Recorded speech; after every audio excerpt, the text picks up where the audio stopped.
¿Cómo hacer para restaurar madera profesionalmente? Hoy vinimos hasta acá en Brasil a visitar a Lázaro, un amigo nuestro de Bosch, para ver cómo hacen los profesionales que realmente entienden del tema. Vení conmigo.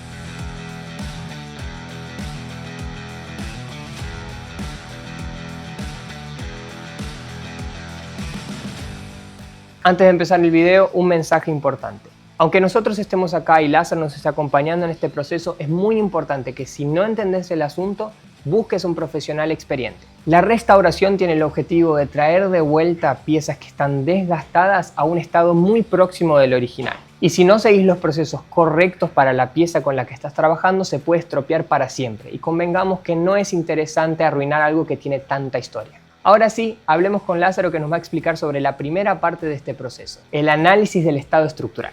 Bom, o primeiro passo então da peça é fazer a análise estrutural que a gente tem. O que seria isso? Consiste em olhar como é que está realmente a estrutura do móvel. Se tem rangidos, se tem alguns desencaixes, se existe infestação de cupins, brocas ou algum outro tipo de inseto que pode estar comprometendo a estrutura da peça, se existem pontos de umidade, pontos que já estão descascando, que já perderam a parte que era original.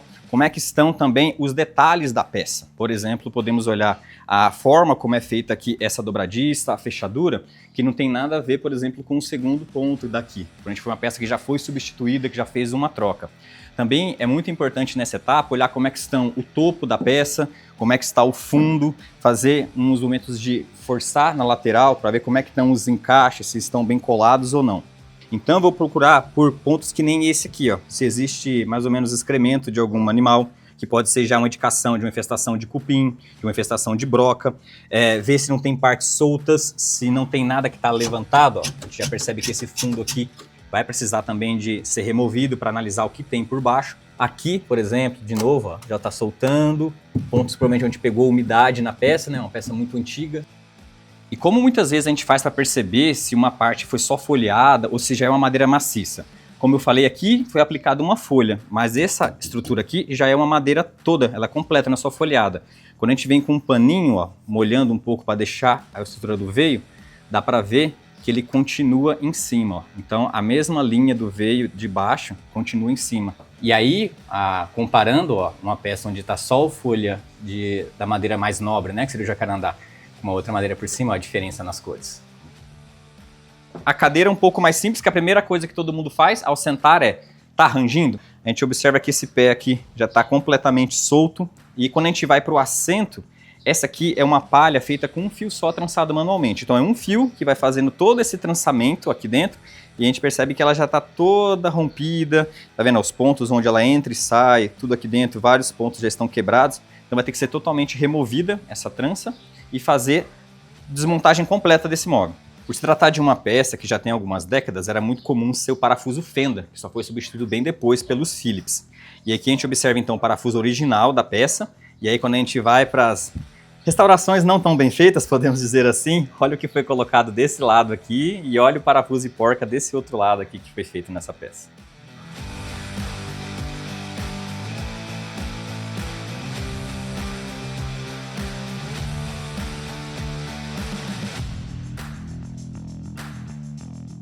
Ahora que terminamos la primera etapa, tenemos una lista completa de todos los trabajos que tenemos que hacer en las dos piezas.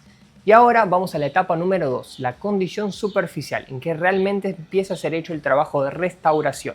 Y ahí entran también las herramientas y accesorios de Bosch.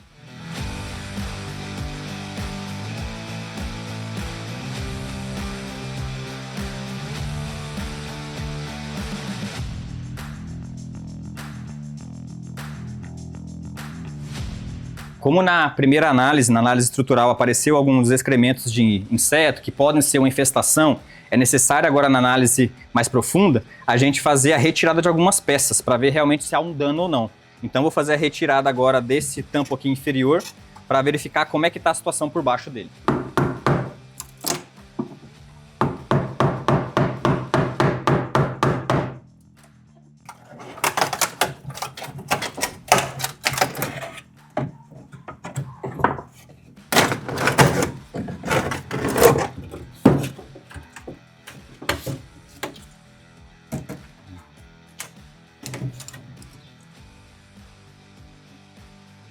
Ó, Aqui está bem claro, então, os pontos de infestação, né, do cupim, da broca, mais outros que a gente olhou, alguns outros insetos. Então, esse forro aqui, eu vou ter que substituir, mas a gente sempre tem que pensar em manter o máximo de originalidade da peça. Então, esses travamentos, que ainda estão em bom estado, não teve ataque aparente, vou fazer uma verificação depois de novo, todos eles vão ser reutilizados na montagem do próximo forro. Bom, agora eu vou começar a fazer um processo de lixamento para entender como é que está a parte de baixo da madeira, como é que estão as cores dessa madeira. A gente percebe que existe uma combinação de madeiras aqui, então eu preciso entender como é que está a cor de cada uma, para saber se vai precisar colocar um verniz tingido, qual era a cor original dessas peças, como que a gente vai pensar já nessa etapa, já começamos a prever alguns passos do acabamento. Então eu preciso dar primeiro uma lixada um pouco mais grossa aqui para tirar toda essa sujidade, esse óleo que está impregnado, esses vernizes antigos que estão na superfície da peça.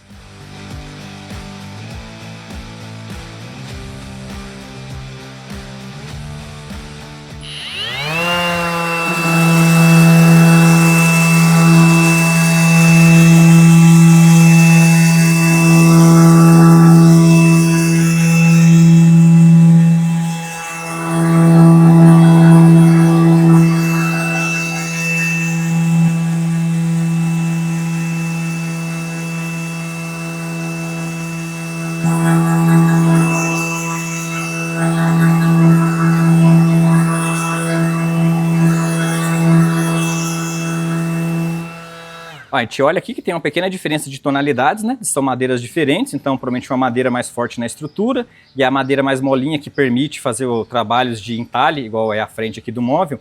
Mas a gente olha que a estrutura da madeira está muito boa, então não há pontos de lasca, não há trincas, não há pontos de entradas de broca, de cupim. Então neste caso, eu já sei que a finalização do processo vai ser simplesmente uma seladora ou um verniz, uma cera, o que o cliente quiser aí para fazer a finalização do móvel dele. Bom, essa peça aqui tem essa parte bem inclinada, bem ondulada, né, que é um entalhe que ornamenta muito a peça. E para fazer o lixamento em cima dela é legal ter essa maleabilidade aqui, né, desse bem molinho. Então a gente vai usar essa lixa aqui por cima para poder fazer esse movimento.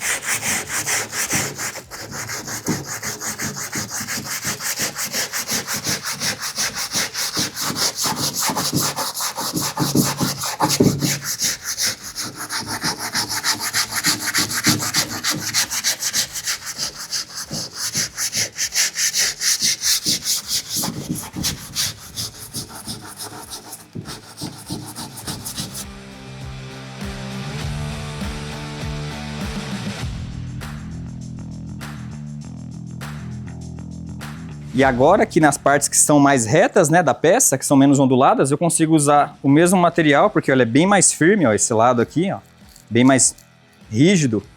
E eu consigo fazer um lixamento onde são as peças mais retas, que eu quero manter esse alinhamento, né? Então, ó, facilidade.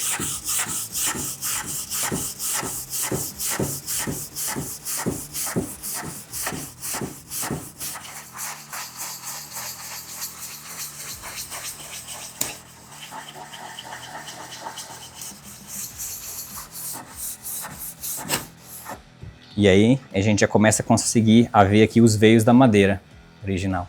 Muitas vezes quando a gente vai fazer o lixamento de peças que são mais redondas, cilíndricas, é muito complicado às vezes usar a roto ou o roto lixadeira, porque você vai encostar só essa partezinha do lado, vai ter que ficar girando a peça. Às vezes ela tem essa inclinação também, que não vai pegar retinho o tempo todo, sempre fica uma parte sem encostar, você acaba desgastando demais a madeira. Mas com essa aqui, ó, essa esponjinha que permite todo esse movimento aqui, você consegue abraçar a madeira e fazer o lixamento todo.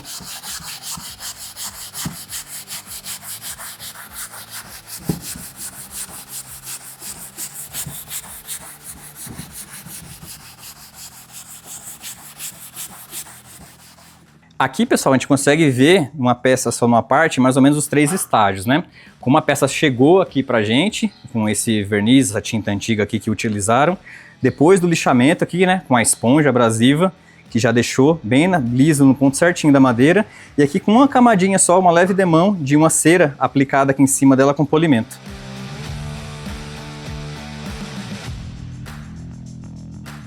Mientras Lázaro sigue trabajando ahí en el fondo, les voy a explicar un poco de los productos que utilizamos acá hoy. En manos tengo la lijadora Rotorbital GEX 185 LI. Este producto tiene la compatibilidad con accesorios con velcro, es compatible con cualquier batería de 18 voltios de Bosch, tiene también una bolsa colectora de polvo, 6 velocidades diferentes que puedes utilizar y además su motor es sin escobillas de carbón, lo que te asegura un 30% más de vida útil para tu herramienta. Esta herramienta, además de todos los equipos de medición, baterías y cargadores, los puedes registrar en www.garantiabosch.com y tener un año de garantía adicional gratis. Es fácil y rápido. Además, utilizamos nuestra lija Bosch Net o M480, que es una lija que es completamente maleable y genera muchísimo menos polvo que una lija convencional. Además, utilizamos nuestra esponja abrasiva que es fácilmente manipulable y viene con 4 granos diferentes y además varios formatos diferentes para que puedas acceder a rincones más difíciles con mayor facilidad. Y por último, te presento también nuestro bloque Dual Density, que tiene 2 densidades diferentes, una más dura y la otra más blanda, que te permite trabajar con muchísima facilidad en rincones y además en superficies planas. Rincones con la parte más blanda y las partes más rectas con esta parte más dura. También se le puede cambiar la lija porque es con velcro. Todos los accesorios que te mostré hacen parte de la línea Expert, los accesorios con mayor tecnología del mercado. Ahora vamos a las últimas 2 etapas, pintura e acabado, que nos vai explicar Lázaro em um momento. Vamos! Pessoal, agora na peça de madeira, a gente vai chegando nas etapas de acabamento. Na madeira, geralmente não fazemos pintura, principalmente em madeira maciça. Isso não é uma coisa que é comum a pessoa querer pintar uma madeira maciça, porque ela tem esses veios muito bonitos, tem o acabamento da madeira. Então, como que é feito? Geralmente, ele é ou encerado, a gente passa uma camada primeiro de seladora para fazer todo o fechamento de poros da madeira, e depois nós podemos colocar ou uma seladora, ou podemos aplicar um verniz, ou podemos aplicar algum outro material, mas que mostre cada vez mais o brilho e a originalidade da madeira. E é isso que a gente vai fazer agora nessa etapa. Pessoal, antes da continuidade então no trabalho, meu nome é Lázaro Pina, eu sou do canal Robista Reformado, meu arroba Robista Reformado, Robista com H, 2B e Y, e a gente faz muito trabalho de restauração. A gente restaura praticamente qualquer coisa que você tenha um valor afetivo sobre a peça. E agora, sem mais conversa, vamos embora para a aplicação.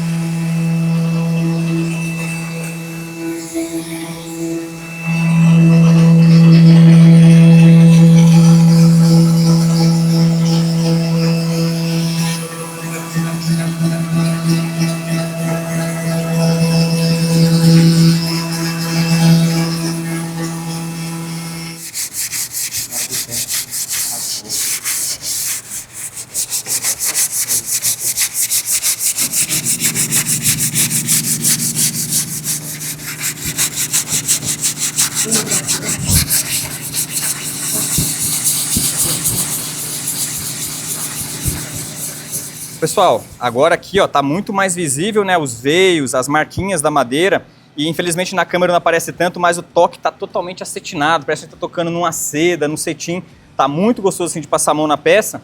E agora nós vamos entrar então para a etapa de acabamento final, que vai ser um lado da peça vamos tratar com óleo mineral e no outro a gente vai passar uma seladora.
Pessoal, aqui então a gente fez 2 aplicações, né, só como exemplo, fizemos aqui uma aplicação de uma demão só de óleo mineral e aqui de uma seladora. Esse não é o acabamento final da peça ainda, a gente geralmente faz pelo menos 3 aplicações de cada um desses materiais. No caso a gente faz uma aplicação, espera a absorção do óleo mineral, reaplica novamente E aqui no caso da seladora, a gente aplica, faz um lixamento fino, aplica de novo, faz outro lixamento fino, até que chega depois no acabamento final, que pode ser um verniz, pode ser uma cera de carnaúba. Então geralmente é nesse momento que nós terminamos o acabamento e refazemos a montagem do material de novo. Bastante cosa nueva, ¿no? ¿Qué opinas sobre el video de hoy? Contame acá en los comentarios y nos vemos en un próximo.